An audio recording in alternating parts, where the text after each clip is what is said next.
गरीब की शादी। शशि की सौतेली माँ ने उसकी शादी की तो बड़े घर में, लेकिन पति कोई काम न करता। आप ससुर जी के साथ काम पर क्यों नहीं जाते? हाँ जाऊंगा, लेकिन कल से। आज जरा मैं दोस्तों के साथ घूमने जा रहा हूँ। शशि के 2 बच्चे होते हैं, लेकिन रमेश का हाल वैसा का वैसा ही रहता है। एक दिन, सुनिए ना, बच्चा रो रहा है, इसके दूध के लिए पैसे नहीं है। अरे तो पिताजी से ले लो ना। क्यों? अगर आप में कमाने की क्षमता नहीं थी तो शादी क्यों की? तभी घर आई बड़ी ननद बोल पड़ती है। आहा हा हा, तुम्हारी माँ को साफ साफ कह दिया था कि लड़का ना कमाता है ना कभी कमाएगा। हम 4 बहनें हैं इसका ख्याल रखने के लिए, और पिताजी का इतना सारा पैसा, तुम्हें किस चीज की कमी रखी है? लेकिन थोड़े ही सालों में तकदीर बदल जाती है। शशि का ससुराल गरीब हो जाता है। सब बिकने के बाद शशि अपने पति, बच्चे और सास के साथ किराए के मकान में आ जाती है। मैं कोई नौकरी करना चाहती हूँ दीदी।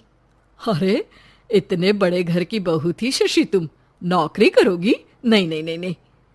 नहीं करूंगी तो घर कैसे चलेगा? बच्चों को भी तो पालना है ना। तभी शशि का भाई आ जाता है। शशि, ये ले राशन का सामान, किसी भी तरह की कोई भी जरूरत हो तो बताना। भाई, अब मैं नौकरी करूंगी। देख बहन, वैसे तो मैं तेरे साथ हूं, लेकिन हाँ, मैं ये भी चाहता हूं कि तू अपने पैरों पर खड़ी हो जा। शशि को एक प्ले स्कूल में छोटे बच्चों को संभालने की नौकरी मिल जाती है। एक दिन, शशि, मेरे स्कूल को अब तुम संभाल लो। मैं कुछ दिनों के लिए अपने बेटे के पास जा रही हूं। लेकिन प्ले स्कूल अकेले मैंने कभी नहीं संभाला है। अब ये सब मैं नहीं जानती। इतने महीनों में तूने जो देखा, बस पूरे आत्मविश्वास के साथ उसे करना। शशि नीलम के जाने के बाद पूरे 1 महीने उसका स्कूल अकेले संभालती है, और फिर एक दिन आता है जब वो अपना खुद का स्कूल भी खोल लेती है।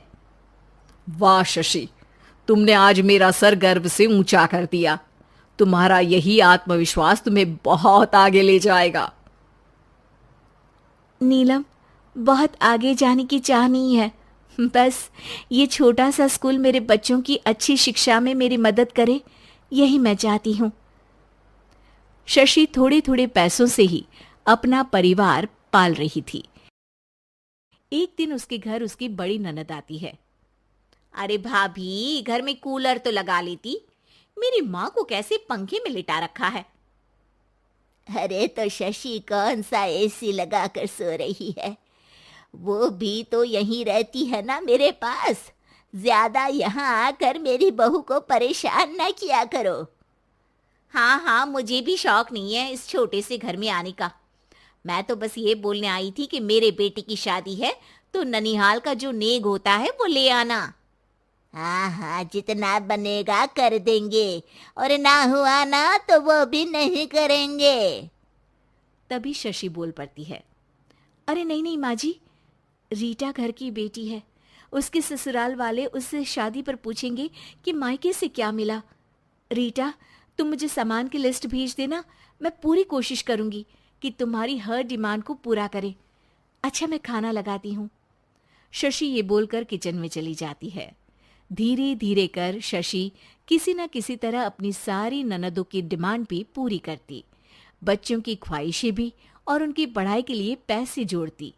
एक दिन जब शशि का बेटा 12वीं पास करके आता है। माँ, अब तुझे काम करने की जरूरत नहीं है, मैं अब कोई ना कोई नौकरी करके पढ़ाई भी साथ कर लिया करूंगा। शशि को लगता है कि बेटा और आगे पढ़ाई करे, लेकिन वक्त की मार के कारण वो बेटे को काम के लिए हाँ कर देती है। अब बेटा एक बैंक में चपरासी बन जाता है। लड़का देखने में तो बड़ा अच्छा है, अंग्रेजी भी पटर पटर बोलता है, फिर चपरासी क्यों? लड़का सारी बात मैनेजर को बता देता है। अच्छा, तो मैं तुझे एक मौका देता हूँ, तू यहाँ रहकर दूसरे डिपार्टमेंट का भी काम सीख। अगर तू किसी एक का भी काम अच्छे से सीख गया तो मैं तुझे यहाँ टेबल चेयर में बैठने वाली नौकरी दे दूंगा। लेकिन एक दिन शशि की ननद उसे फोन करती है। अरे भाभी, देखो मायका तो मेरा तुम लोगों से ही है। मैंने आपके बेटे और मेरे भतीजे प्रदीप के लिए यहाँ एक नौकरी देखी है, पूरे 5,000 मिलेंगे। वैसे करता ही क्या है, चपरासी ही तो है ना।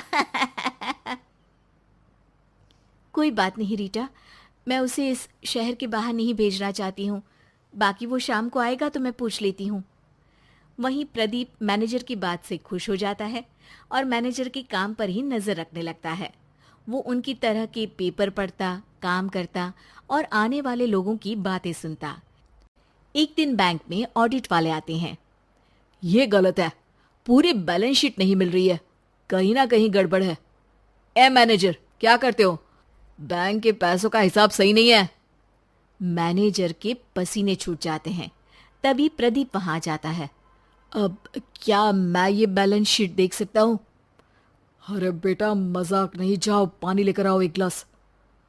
प्रदीप मैनेजर को पानी लाकर देता है और फिर ऑडिटर से कहता है, देखिए सर, मैं आपको बता सकता हूँ कि कैसे बैलेंस शीट को आप लोग गलत तरीके से जोड़ रहे हैं।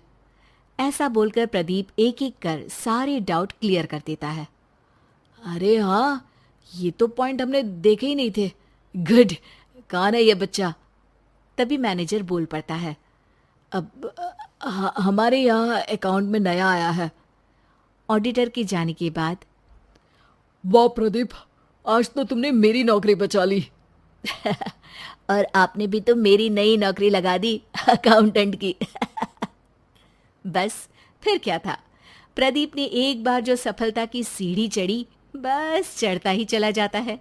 फिर एक दिन शशि की ननद, अरे भाभी कैसी हो? घर को तो बड़ा ही सुंदर चमका रखा है। अरे बेटी, कैसे आना हुआ? तू तो इस छोटे से घर में आना भी नहीं चाहती थी। कोई खास काम है क्या? अब हाँ, वो माँ, मेरा जो मजला बेटा है ना, वो अकाउंट से पढ़ाई कर रहा है, तो प्रदीप से बोलकर उसकी भी कहीं अच्छी नौकरी लगा दो ना। सास और शशि समझ जाते हैं कि कैसे पैसे आते ही लोगों के बात करने के तरीके से लेकर रिश्ते निभाने तक में बदलाव आ जाता है।